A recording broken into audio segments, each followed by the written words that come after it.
નમસ્કાર દર્શક મિત્રો, મહામંથન મંતવ્ય ન્યૂઝમાં આપનું સ્વાગત છે।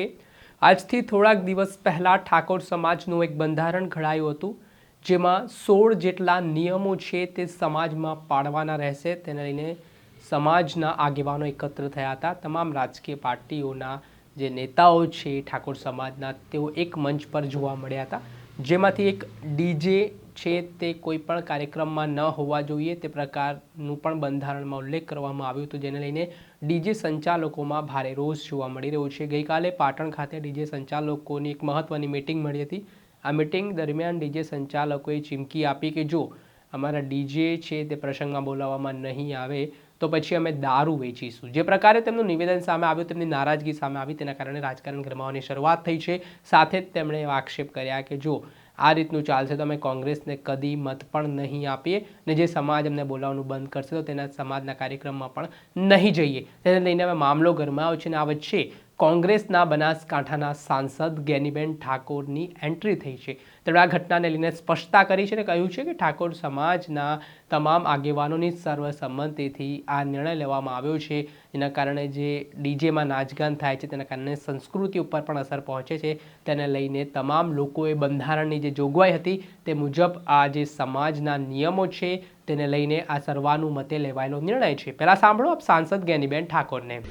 સૌપ્રથમ તો જે ડીજે હોય કે સમગ્ર ઠાકોર સમાજનું જે બંધારણ એ લગભગ 3-4 મહિનાથી દરેક ગામોની અંદર મિટિંગો થઈ અને આ ડીજે બંધ કરવાની જે માંગ છે એ કોઈ આગેવાનો એ નહીં પણ નીચેથી તમામ લોકોની માગણી હતી કે આ ડીજેના માધ્યમથી જ્યાં પણ પ્રસંગ હોય ત્યાં મોડા સુધી યુવાનો યુવતીઓ અને ટેકનોલોજીના માધ્યમથી એ નાચે, સંસ્કૃતિને શોભે નહીં એવા ગીતો ગાય અને ઇલેક્ટ્રિક હોવાના કારણે એ લાંબા સમય સુધી જેટલો ટાઈમ વગાડવો હોય એટલા ટાઈમ વગાડી શકાય।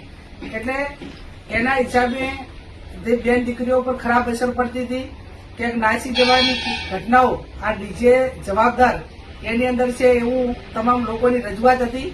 અને એના કારણે જયારે 4/1/2026 રોજ વાગડ મુકામે સમગ્ર 3 જિલ્લાનું ઠાકોર સમાજનું જે બંધારણ એ સમાજે જે નક્કી કર્યું એ 27 તાલુકા, 3 જિલ્લા અને અનેક આગેવાનો, ભારતીય જનતા પાર્ટી હોય, કોંગ્રેસ હોય, આ બધા સાથે મળીને આ બંધારણ કર્યું હતું। અને એ ટાઈમે બંધારણ વાંચતા પહેલા મેં પોતે વાત પણ કરી હતી કે આ બંધારણ છે એ કોઈ વ્યક્તિ નહીં, સમગ્ર સમાજના તમામ પક્ષીય રાજકીય આગેવાનો અને તમામની સંમતિ 2 લાખથી વધારે લોકોની સહીઓ લઈને આ બંધારણ અમલમાં મૂક્યું હતું। વાત રહી ડીજે વાળાની, તો દરેક વખતે જયારે મુદ્દાઓ ચર્ચામાં આવ્યા એ ટાઈમે બધાને છૂટ આપેલી હતી કે આ બાબતમાં કોઈ મુદ્દાની અંદર કોઈને લોકોને વાંધો હોય, કોઈ આ બાબતમાં કોઈ મુદ્દામાં સુધારો કરવાનો હોય તો એ સુધારો કરવાનો હતો। એ ટાઈમે ડીજે વાળા જો ઠાકોર સમાજના હોત તો એમને આવી રજૂઆત કરી હોત તો એમની જે વાત હોત એ બંધારણમાં એ વખતે વાત મૂકવામાં આવત, પણ એ ટાઈમે કોઈ જ આ બાબતમાં 4/1/2026 પહેલા ક્યારે પણ કોઈ ડીજે વાળાએ કે કોઈએ વાત કરી નથી। વાત રહી ડીજે વાળાનો વિરુદ્ધ, તો આ જે બંધારણ છે એ માત્ર ઠાકોર સમાજ કર્યું છે। ગઈકાલે દરબાર સમાજે કર્યું, હવે બીજા સમાજો કરશે। એટલે એનો અર્થ એ થયો કે તમામ સમાજ જયારે આ ડીજે ઉપર પ્રતિબંધ મૂકવા માંગતા હોય તો એનો અર્થ સીધો એ થાય કે આ ડીજે એક માંગલિક પ્રસંગોની અંદર મનોરંજન સાથે નુકસાન છે એવું તમામ સમાજોના આગેવાનો, બુદ્ધિજીવી લોકો આ બાબત સ્વીકારે છે। અને સ્વીકારે છે એટલા માટે કરીને ગઈકાલે અમને સમાચાર મળ્યા કે ડીજે વાળાએ બધાએ મિટિંગ કરી હતી, મને પણ ફોન આવ્યો હતો તો મેં એમને પણ આપે સાંભળ્યા હતા સાંસદ જ્ઞાનીબેન ઠાકોર। હાલ તેમનું મોટું નિવેદન સામે આવ્યું છે, તેમના નિવેદનથી રાજકારણ પણ ગરમાવાની શરૂઆત થઈ છે। ડીજે સંચાલકોમાં નારાજગી પણ જોવા મળી રહી છે, ત્યારે આગામી સમયમાં આ ઘટનામાં શું સુખદ સમાધાન આવે છે તે આવનારો સમય બતાવશે। દર્શક મિત્રો, આવા જ નવા વિડીયો સાથે આપને માહિતગાર કરતા રહીશું, એટલે મહામંથન મંતવ્ય ન્યૂઝ જોતા રહો।